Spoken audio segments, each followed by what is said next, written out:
You're listening to an episode recorded during the time Innovation Fuel was part of University Canada West. We are proud and grateful for the work we've done together, and we want to thank the university for being in our podcast. We are now excited to continue the journey of Innovation Fuel into its next chapter. Thanks for listening.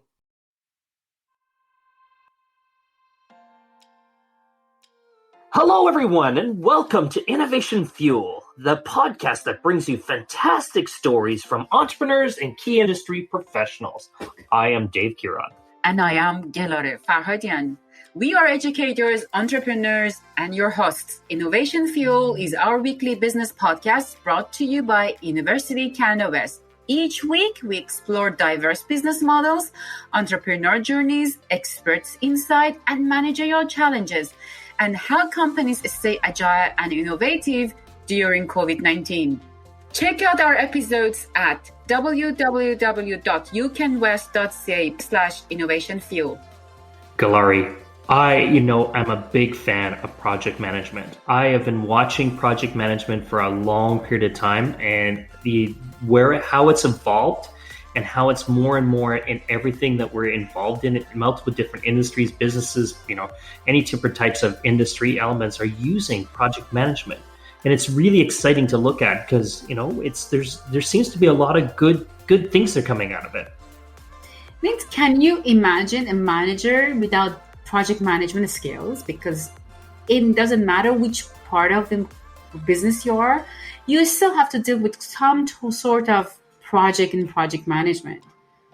So can you believe that's I can't imagine an environment without project management. I think, we go back to the world of, I think the evolution of the waterfall effect, and when we were in software, and both you and I are in software development in some kind of shape or form. So we've seen a lot of this waterfall effect, and now we've seen the transition towards a more faster revolution because technology is going so fast. Users are demanding more and more and more, and they need it so fast in order to keep up with the changes in the market. And we see this move towards agility and agile formality.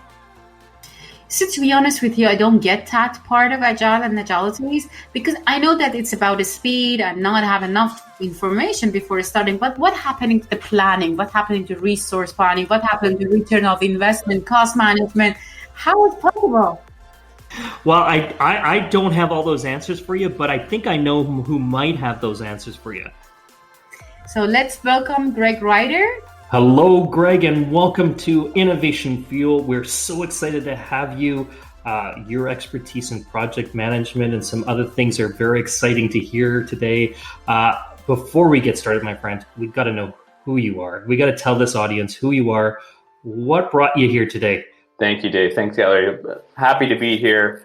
So I am very much proactive in the local business community and anything we can do to add value. There's so much going on at quick speed that I'm happy to share my expertise and generated over the last 15 years, primarily project management focus. We'll dive into that, I'm sure, but just happy to be here and share with your group and all the listeners to the Innovation Fuel podcast. Thank you, Greg. So can we know what is your job right now and which industry, company names, and what they're doing? Absolutely. So currently I'm the co-founder and VP of operations at BAM Digital. We are in the digital space, of course, in the real estate industry. So primarily driving objectives for sales apps, website delivery, interactive software and touchscreens, and all the touch points across the marketing landscape for real estate development. So what does it mean? It means if I'm a builder, can I come to you if I might build my building, right? Yes, you will want to get in touch with us later in the process, but when it's time to give your building some finesse when it comes to a name, a brand, a look, a feel, and how to deliver that across the touch points and get people engaged with your project, that's when you would give us a call. Oh, that is fantastic. So your clients are a constructions company, right? Or architectures, or who is your primary client? It would be the developer themselves. So they bought the land, the architecture's in place, city approved, and they're getting ready to roll it out. So Greg and his team are the successful point that gets those things sold. What are the realtor role in your company? Is there any role they have? No realtors from our end, but we are equipping them. So we want to give them the tools to reach out to their clients to make sure that they can make a sound investment or decision on their purchase. Oh, it's so perfect. So how do you define a project? So yeah, step one for us is when we approach a project and develop this over many years of working in projects, but we need to identify and define success to the client, just like we would with any project. So we really want to understand in context what's important to them. And this is what I would call the reality check of where we're at, the dollars, the numbers, the timing, all of those excellent things that we need to consider before we start moving on actual work. So step one, we need to really see where we're at and where we want to go. So it seems that you have a framework in your mind. So what are the framework that you're doing to do? It means because you're an operations side, so and most of your product is project based, so it's in the project management. So what kind of framework are you using it? Yeah, well, we take disciplines and principles from the PMI, PMP backgrounds, of course, but often you think of project management in terms of construction world or some of those older models and frameworks. I can tell you that in the digital space, things move a lot quicker, and the opportunity for project management has touched a wide landscape and wide broadening perspective of projects now. You know, in my past, I've had an opportunity to work with the Googles, Adidas, MasterCards of the world, and these project principles still apply here. Now, in our real estate world, we want to really get that context because it is a bit of an older model. So there's a lot of education up front in terms of process that we should be following for a successful outcome. So Greg, when you do this, when you go into these projects, you've been doing this project management. You said you've been across multiple different areas. You talk about Google, you talked about some other big industries, and now into this sort of slash construction, not really construction, because it's more seems to me on the sales side of things and delivering something to help in the sales process. But you must come up with some successful framework on how you build these. How do you go and approach these things as you're going through that journey? Do you have a plan? Well, yeah, absolutely. First of all, you need to prepare for success and get your team prepared for success. Anytime you approach a common objective, it's one part skills and ability, getting the people around the table that have the skills, have practiced and sharpened those skills to be able to deliver the work. You know, that's sort of the IQ side of it. The other preparation factor is what it will really take mentally to rally the team to get through the ups and downs of a project that we all face when we go through it. So the framework is really preparing for the project, getting the right pieces in place, both from a leadership and execution standpoint, and then planning meticulously. And that's project management 101. So it's you said that you're in digital world and you're doing a lot of project management is different from the way you're doing it traditionally. So can you tell me that how it's different from traditional way to look at the project management? Because for me, it's a project. Doesn't matter. It's just you have to start and finish it and deliver the deliverable. So would you explain this one? For sure. Great question. I think the speed at which we are moving today is super important to consider and factor. So agile is such a big term. You know, we all want the agility and approach. We want to be able to see things as we move along. Nobody wants to wait to complete step 1 through 10 before seeing something that they're looking at to approve. We want to take chunks. So the agile approach makes a lot of sense. And the key to that is the ability to create your system to capture the change, capture the inputs as you move through the work. So instead of 1 to 10 and then presenting, now it's 1, 2, let's present, let's adjust, let's capture all the input and do 3, 4. Let's present, let's capture a test and adjust. In 2011, it was The Lean Startup by Eric Ries, a book that really solidified the build, measure, learn model. And that really moved that agile mentality and focus forward. And that took a lot of airtime and conversation time. There's companies teaching agile all over the place versus the traditional waterfall method that we've all been a part of for so long. Greg, can you tell us maybe a little bit more about the difference between waterfall methodology and agile methodology? I think it's breaking it down into chunk size pieces, trying to test your assumptions earlier. So getting a prototype that you can see, click, touch, getting that in action before that end product. In our world in software development, you don't want to wait until the code is done. You want to get this in front of people ahead of time. There's a lot of prototyping software out there and ways to do that now. And to me, that's the big difference. Before it would be, let's hope we get that design approved and hope everybody has seen it. And then, we want to be able to capture that now in intermittent chunks. So would you say that we're moving towards like a user-centric approach to these things? Meaning going through the world of, we hear the buzzword of design thinking and thinking around how do we build these things agilely to reflect the user and adjust them as the user gives us more response? Absolutely. Well, user experience in the UX discipline itself was not something highly spoke of, 10 years ago. It's really come to fruition over the last handful of years.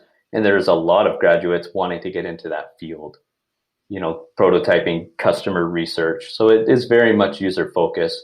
Understanding your personas that you're trying to get your product or service in front of is huge.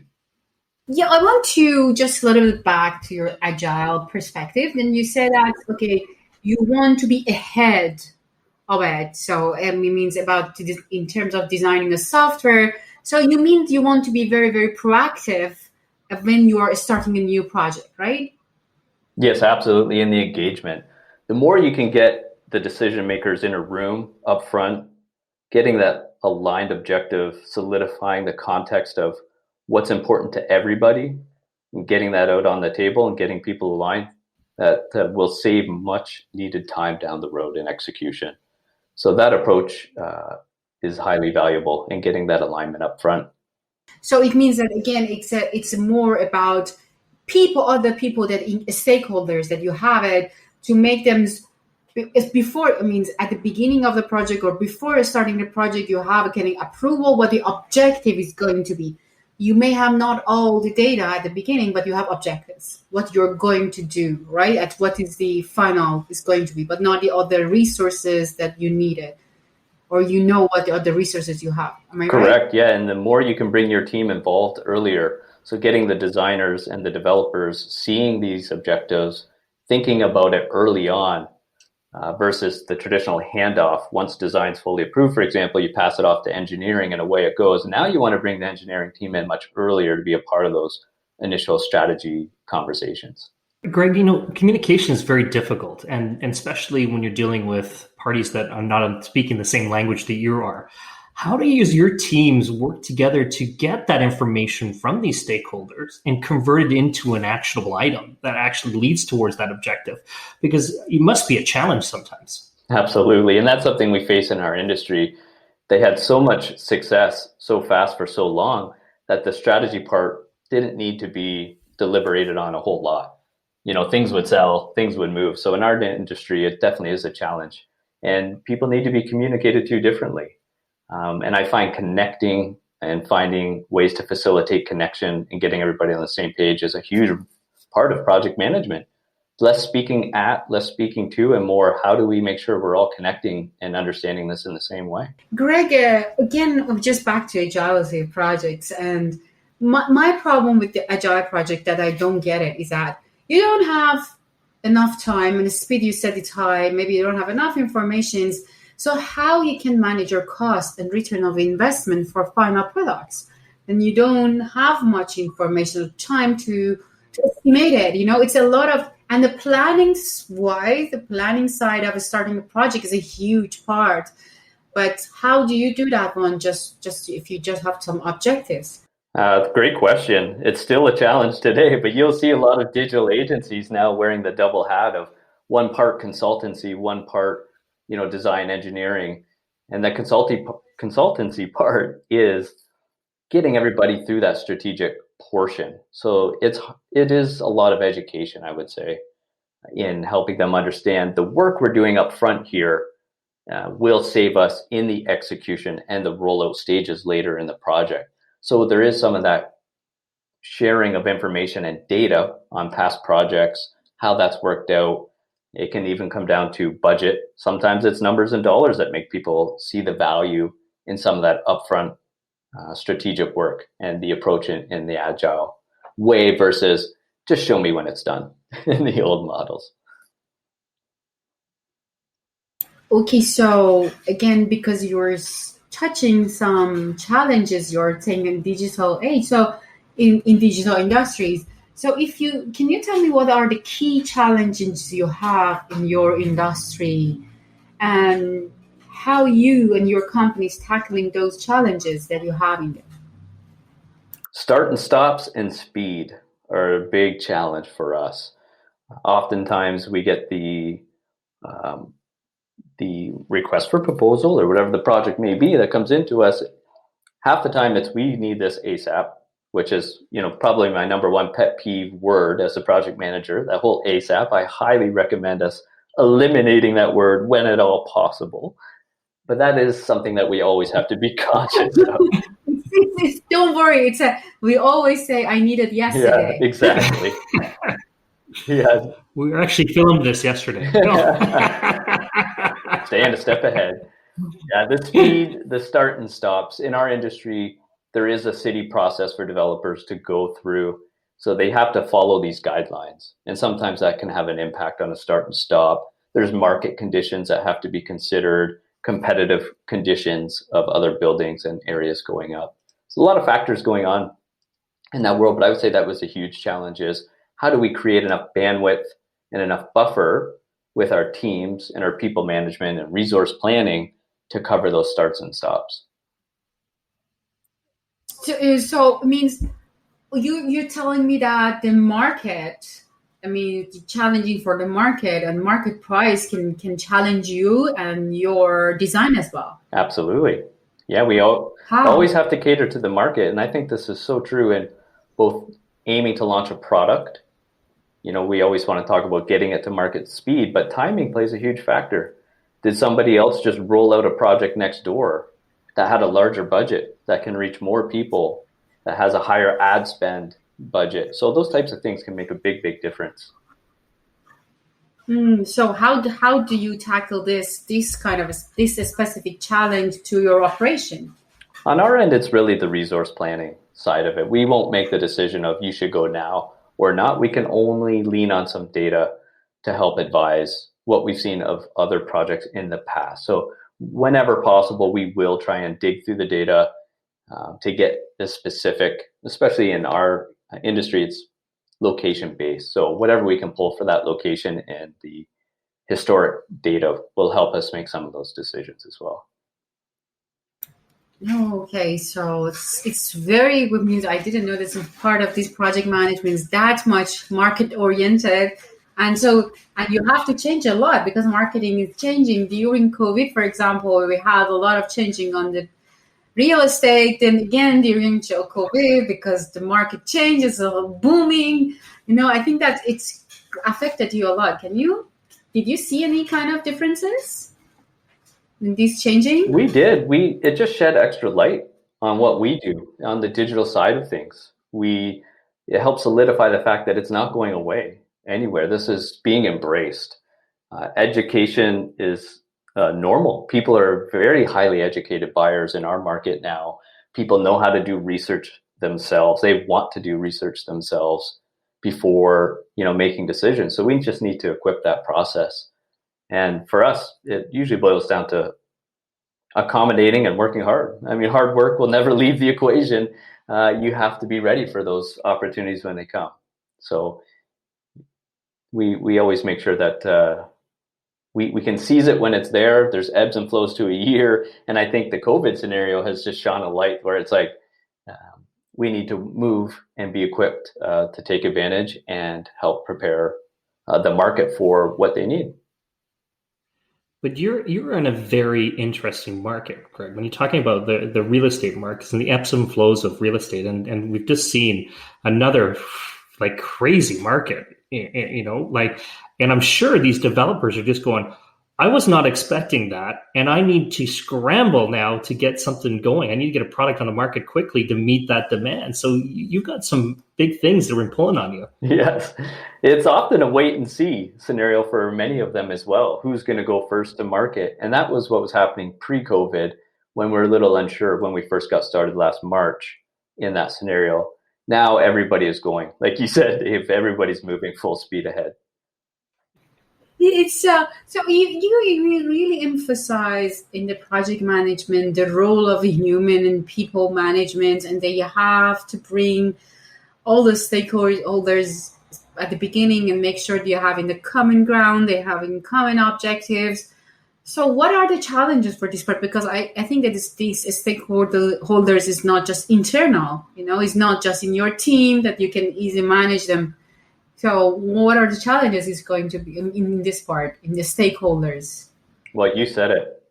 It's people management is a huge part. You could call project management people management. At the end of the day, you're trying to work through others, and you need to take care of, on the internal side, take care of your team.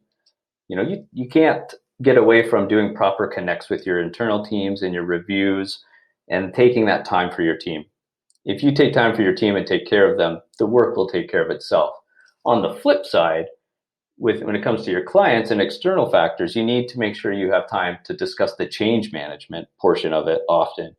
This is going to, if you're rolling out a new software for a client, for example, it can impact them and their internal teams. The education factors, who's going to own this? There's a new content population software piece for them. Who's going to own that? Do they need training? How can we help equip them? And maybe it's also on the decision-making side for them. How can we help you get the decisions you need done on your end, which in turn helps us. So what is the most costly in terms of time consuming in the phase of project management for your company? Which one you feel that you spend a lot of time on it? I'd say the upfront portion in the actual, meticulously planning it. And it's a baseline.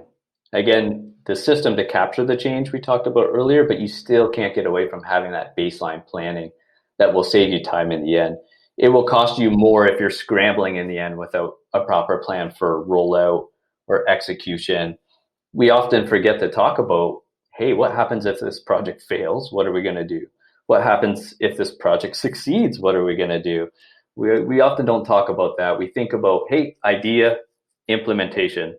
And we often forget about solidifying things through the middle portions of that project and the end portions. This is really fantastic. So at the beginning, so you have, first of all, have to create a common ground for all the stakeholders and then planning them. So it's before starting the project, you will spend a lot of time on it. Yes, and it's often that clients don't understand some of the planning that needs to take place. But it's our job, and we know that it will make things much smoother down the road for them and for us. So approximately how much you spend time before starting project planning, common grounds, communications, all this stuff, how much would it take? It means in average if you have something. There's a good 5 to 10% of your total project time is right up front there. It can go as high as 25%. The larger the project, the larger the complexities at play. So getting things like your technical requirements ironed out before getting going, things like that. Bigger the project, can take up to say 20, even 25% of your time. Have you ever managed team virtually? I know that during COVID, but it means that have you managed this team virtually? Absolutely. And that's when it comes back to the connects. Even though we're not in person, making time, the toughest thing, making time is, how do you schedule those virtual coffee sessions? You're moving at light speed, everybody is, but you need to get that virtual coffee connect in your calendar to say, hey, how are you doing? That is something that can't go away when you're managing virtually. How is the wife? How are the kids? How was your vacation? Do you need a vacation? All of these topics, we need to make sure we have these conversations, whether we're remote or in person. What is interesting? I could never imagine that the operation guy can come and talk about coffee talking, coffee break, and then there's so much. So you think that's the key of success for you is the connection with your people and team? Yes, I highly believe that. You have to have your operation hat on, but you also have to have your team and people hat on. So it's the toggling between the two. And I think as a project manager and rooted in project management, you will find different paths that you can go down.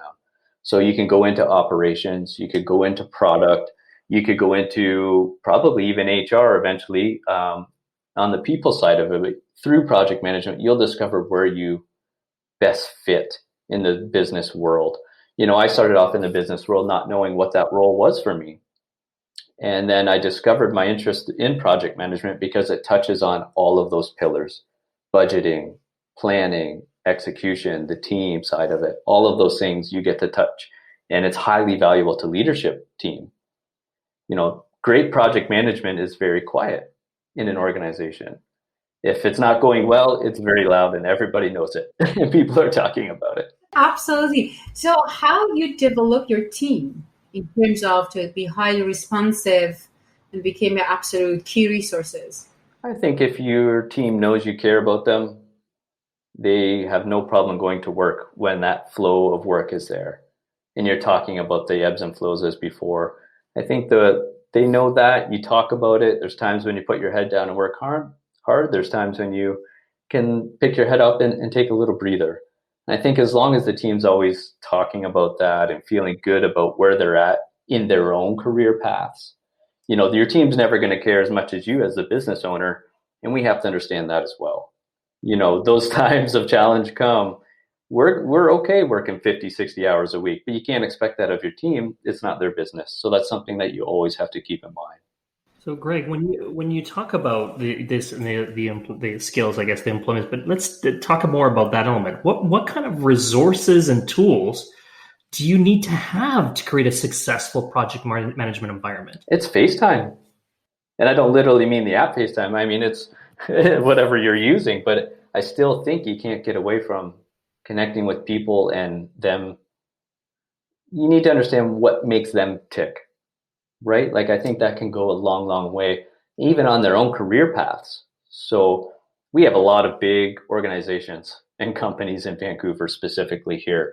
We're not going to compete on some of those levels, and may it be salary, may it be other factors, but we can provide a great quality of work-life balance. We can provide a great learning environment. If they're year 2, 3, 4 into their career, we know we can give them a lot of experience that they can take through that next levels of their career. Again, so how especially I'm talking about virtually during COVID, and so I think that it's going to stay with us to working. The hybrid model, you still need to manage your team virtually. How you make sure you're tracking the task and virtually mostly. So what do you do? What's your strategy to tracking the task and what is done? There's a lot of different software out there, and it's not a fun task to have to evaluate PM software, I can tell you. We've had to do that a few times over the years. But finding that balance of what works for the team and what the business needs are. We have to know where we're finding margins or where we need improvements in our process and in our projects. And there's different software that goes to different depths to do that. So finding what works, and a lot of that could be based on the size of your team, the project timelines and budgets you're delivering, and the speed at which you need to move and flexibility. So you have to find the right software to facilitate that. It can go from anywhere as heavy as Microsoft Project to some of the newer tools like a Monday.com, different tools out there that you can research to find what works for you. But you have to have something where everybody can be on the same page of what's up next. So, Greg, this conversation has been mind blowing about project and project management, and we see, and you kind of alluded to this, and I just want to kind of go a little bit further with this. Is that we see project management being applied to multiple different things, like different industry, different businesses only. Where is project management going? Where's the evolution of project management? Where's the next evolution that we're going to go towards? That's a fantastic question. We will see. I still don't know, to be honest. I'm very interested myself. And I know the Agile has had some factors and it has brought in some new elements, but that's just based on speed. So now it becomes more the ability of how do we handle X amount of work through X number of people, and remote is not going away, like mentioned. So that's project management is not going to go anywhere. You still have to get through task A, B, C, but how do we do that in a lean way, in the leanest way possible, and finding those efficiencies for the team? I think it's simplification. So project management is going to end up having to go down the path of how do we simplify? Everything's becoming fast, complex, and our job's going to be to how to keep things simple. So you think maybe the door is a little bit cracked for artificial intelligence at this stage? A little early. I see the people factor still being very key, but the automation and tools to speed up some of the process and some of the heavy lifting, the manual work that needs to be done, could be through contract creation, different parts of your process. We could speed up by leveraging some of those tools for sure. Oh, great, Craig. This has been amazing, interesting. I before we end our show today, we've got to ask you for a challenge for our audience here, for our students. What kind of challenge can you throw out here? Either one you're facing that we can get out to our students, get into a classroom, or or even a bigger one. Doesn't really matter. What do you think you can throw? My challenge would be, how do you create a system to evaluate your experience? And this can be for your personal goals and achievement. This could be for your business, but stopping and how to evaluate that experience. That's the greatest teacher, not just experience, but evaluated experience. So how do you fill those accountability gaps in our lives, in our goals and achieving and moving forward, and create a system to see how are my big buckets in life measuring up? Where do I need to improve, and getting real about where you are with those so you can move forward with some continual progress. Good. And any wise words that you would like to pass out there before we move on to I think it's all about the reframe. Every day we get new challenges, new things coming at us, but how we frame that and how do we reframe it to others, and how do we collectively move on? That's what it's all about. At the end, Greg, do you have any suggestions for a student that they want to start a career in the project management, especially in digital industry? What is your suggestion for them?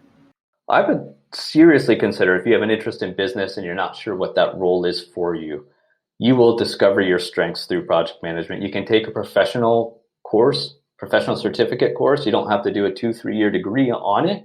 There's a lot of options out there. If you're really interested, you can get founded in the PMI world of the traditional route. I think it's good for language, technology side of it. Sorry. And I think it's worth it for anybody quite interested in that world. You will discover your strengths through that and where you see yourself in the business world.